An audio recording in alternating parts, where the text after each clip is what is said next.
there definitely are people that pretty frequently stage these cinematic, high-profile incidents for whatever reason, to draw attention to often imaginary racism, to boost their professional profile, so on down the line.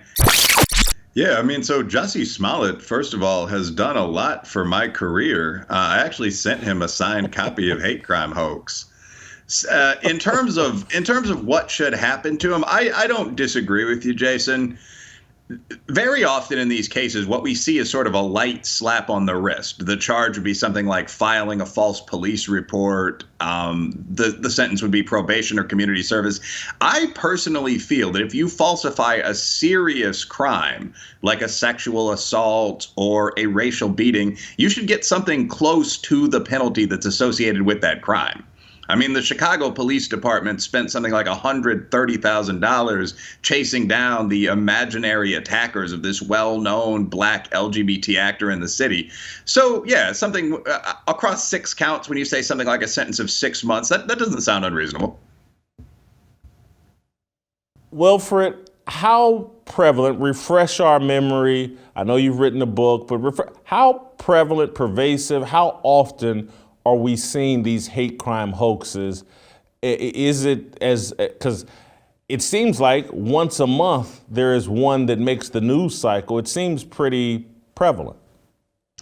Well, I think there are kind of 2 questions there. First of all, when it comes to sort of the basic everyday allegation of a hate offense, someone claims they were beaten up after closing time at a cowboy bar or a tough black club. I mean, I think that is true most of the time. What we've seen, however, is that the literal majority of these very high-profile, quote-unquote, racial hate incidents, whether you're talking about Jussie Smollett, Bubba Wallace with the noose in his NASCAR garage, Erica Thomas verbally and I believe physically attacked at an upper-end grocery store, Air Force Academy, Duke Lacrosse, Nikki Jolly, Grand Rapids, just so on down the line. Most of them have turned out not to be true Althea Bernstein, or at least not what they were presented as being.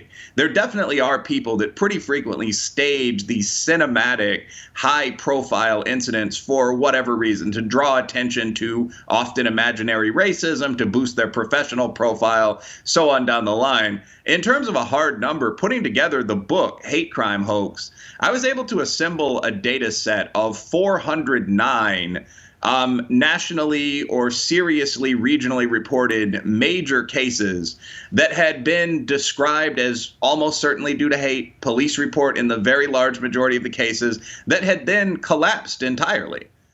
So we're not talking about 1 or 2 incidents. I mean, that data set, which is available to anyone to request it, is now up over 1,000 individual incidents. Those are contained in more than 600 what we call case studies. And again, those are concentrated in the past 5 years, almost all in the past decade.